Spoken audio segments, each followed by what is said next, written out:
Okay guys, hari ni Cinggu Studio ada special podcast. Tetamu yang kita nak panggil ni saya difahamkan dah hampir 2 tahun hilang daripada radar industri hiburan Malaysia. So hari ni Cinggu Studio sendiri berjaya menjemput beliau keluar daripada kepompong yang almost hilang daripada industri hiburan 2 tahun. So nak tahu siapa beliau, tunggu sebentar lagi, okey? Okey, sekarang dah masanya korang mesti nak tahu siapa tetamu ataupun artis yang aku maksudkan tadi kan. Okey, jom kita jemput beliau sekarang. Bro, masuk. Hai, Assalamualaikum. Hai. Selamat datang Selamat datang. Okey Okey, First time saya masuk ke dalam podcast ni Hai. Kalau pernah orang panggil saya podcast, hari ni kira first day lah, first day and pengalaman baru saya lah ni. Kita podcast santai-santai je lah. Santai. Dan tempat pun dah cukup santai. Actually cantik bro macam mana kau fikir nak buat konsep untuk yang nampakkan dia. Ya, orang biasa kalau podcast dia akan ada satu studio, satu lighting kan. Tapi kalau korang tengok dia punya setup guys, memang gila-gila simple gila guys. Betul-betul kalau kita tengok sangat-sangat minimalis lah ya. Yes, betul.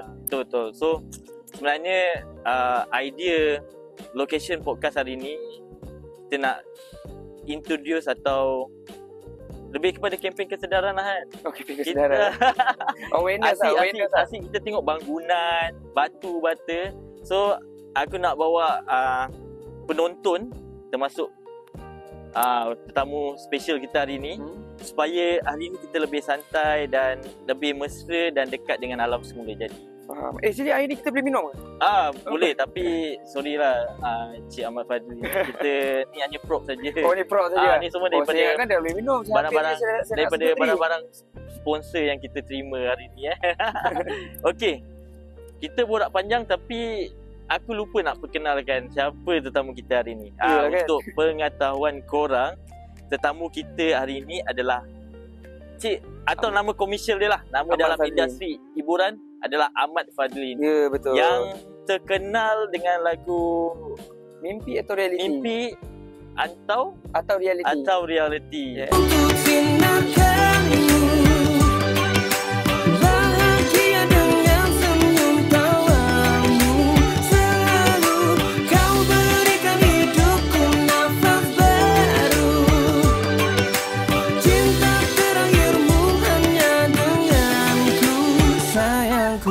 Yang dah rilis 2 tahun lepas? 2 tahun lepas, betul. Lama dah 2 tahun lepas. Sebaik saja lagu tu rilis, saya tak tahu kenapa Cik Ahmad Fadlin hilang daripada industri hiburan. Adakah beliau merajuk ataupun sesuatu berlaku di sebalik tabir sehingga beliau mencilkan diri daripada industri hiburan yang sehingga saat ini video ni muncul almost 2 years lah saya boleh katakan.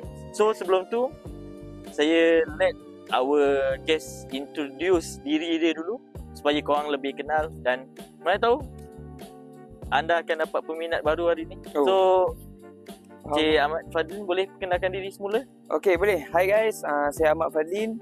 So seperti yang korang tahu tadi, bersama dengan kita punya host hari ni, dia dah inform dekat korang saya ada orang kata apa, dikenali dengan lagu Mimpi atau Reality.